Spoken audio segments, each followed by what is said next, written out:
Spontaneous ఎంతమంది చేతులు పైకి తెరతండి.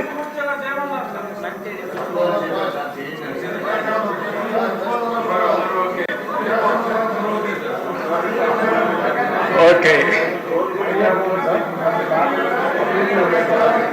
నేషనల్ హైవే రోడ్స్ మారిగా అంటే నీకు ఒకటి ఉంది, మనం చెప్పకపోయినా ప్రజల్ని మోసం చేయక్కర్లేదు. నేషనల్ హైవే మారిగా ఎవరైనా సరే స్కూటర్లు ఆటోలు వాళ్ళ దగ్గర ఎవరు ఏం చేయరు. మిగిలిన వాళ్ళు యూజర్ ఛార్జెస్ కింద పే చేసుకోవాల్సి వస్తుంది, పే చేస్తారు. నేషనల్ హైవేస్ ఆ రోజు కూడా ఇట్లనే చాలా మంది అపోజ్ చేశారు నన్ను. నేను ఇప్పుడు కూడా గర్వంగా చెప్పగలుగుతున్నా, ఓసారి కొన్ని పనులు జరుగుతాయి. నేను మలేషియా దేశం చూశాను, 2 కోట్ల జనాభా. మిమ్మల్ని కూడా అప్పుడున్న ఎమ్మెల్యేలు పంపించాను మలేషియాకి, సింగపూర్కి, థాయిలాండ్, సౌత్ కొరియా, 7 దేశాలకు పంపించా. అప్పుడు ఇప్పుడు పంపిస్తే నేర్చుకోవాలని ఇండియాను చూసి అందరూ నేర్చుకుంటున్నారు. అప్పుడు మీరు నేర్చుకోవాలని పంపించాను. అప్పుడు పంపిస్తే అందరూ పోయి వచ్చే దశ.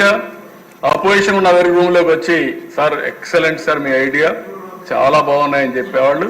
మీరు చెప్పింది మేము సపోర్ట్ చేస్తున్నామని చెప్పేవారు.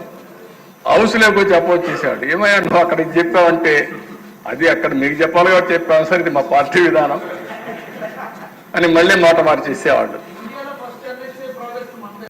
అందుకని ఫస్ట్ టైం నేను మలేషియా చూసిన తర్వాత ప్రధానమంత్రి గారు వాజ్పేయి గారిని అడిగితే, ఇది సాధ్యం కాదంటే మనం ఏం డబ్బులు ఇవ్వద్దంటే సార్ మనం చేద్దామంటే ఎట్లా చేయాలని ఇప్పుడు కూడా రికార్డు ఉన్న దిశ. మలేషియన్ మంత్రి ఒక అతను ఉండేవాడు, స్వామివేలు, సర్ఫేస్ ట్రాన్స్పోర్ట్ మినిస్టర్, ఆయన రమ్మని మేమందరం కూర్చొని ఆలోచించి ఫస్ట్ టైం చెన్నై నుంచి నెల్లూరు వరకు మలేషియన్ కంపెనీతో రోడ్డు వేసాం అధ్యక్ష. అది క్వాడ్రిలేటరల్ రోడ్లో, గోల్డెన్ క్వాడ్రిలేటరల్ రోడ్లో ఫస్ట్ బిట్ వచ్చి నెల్లూరు టు చెన్నై రోడ్డు.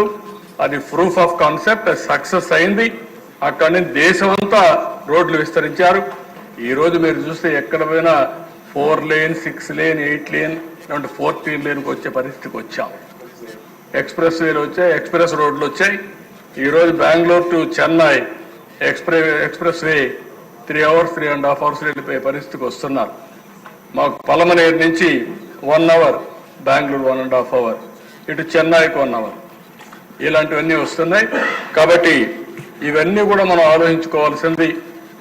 ఒక జవాబుదారితనంగా ఉండాలి, పనులు కావాలి, ఈ రాష్ట్ర అభివృద్ధి కావాలి. దీనికి ఏం చేయాల్సిన అవసరం ఉంది. ఫైనల్గా ఇరిగేషన్ అనేది సాగునీటి శాఖ మీద చాలా శ్రద్ధ పెడుతున్నాం. దీన్ని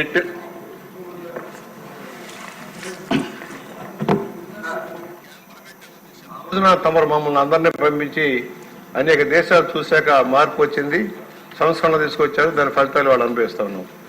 ఇవాళ ఏదైతే రోడ్ నెట్వర్క్ ఎలా చేశారో వాటర్ మేనేజ్మెంట్కి సంబంధించి కూడా గతంలో మా చిన్నప్పుడు ఏదైనా కాలువలు ఉంటే ఎకరానికి 1 బస్తా ధాన్యం పెట్టుకొని కాలువలు బాగు చేసుకునేవాడు.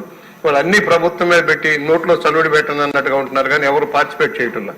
ఇవాళ ఏదైతే తమరు 75,000 కోట్ల రూపాయలు దాదాపు ఇన్వెస్ట్మెంట్ అవుతుందని అంటున్నారు, సంవత్సరాల తరబడి పొలంగా ప్రాజెక్ట్ ఖర్చు పెరిగిపోతా ఉన్నాయి. రైతుల భాగస్వామ్యం తీసుకోవడానికి ఇప్పుడు 20,000 కోట్లు సాలీనే తాగేస్తున్నారు సార్. సారా బ్రాండీలు తాగే వాళ్ళు 20,000 కోట్లు తాగేస్తున్నారు. కనీసం దాంట్లో కొంత పెట్టుబడి ఇటు మార్చి ఈ నీటి వనరులో ఎవరైతే లబ్ధి పొందబోతున్నారో వాళ్ళు కొంత ఇన్వెస్ట్మెంట్, 1 ఎకరం భూమిలో వాళ్ళ 5 లక్షలు 10 లక్షలు ఉంటుంది కాస్ట్. ఎప్పుడైతే నీరు ఇచ్చారో అది 20 లక్షలకు 30 లక్షలకు పెరిగిపోతుంది. దానివల్ల లబ్ధి పొందబోతుంది.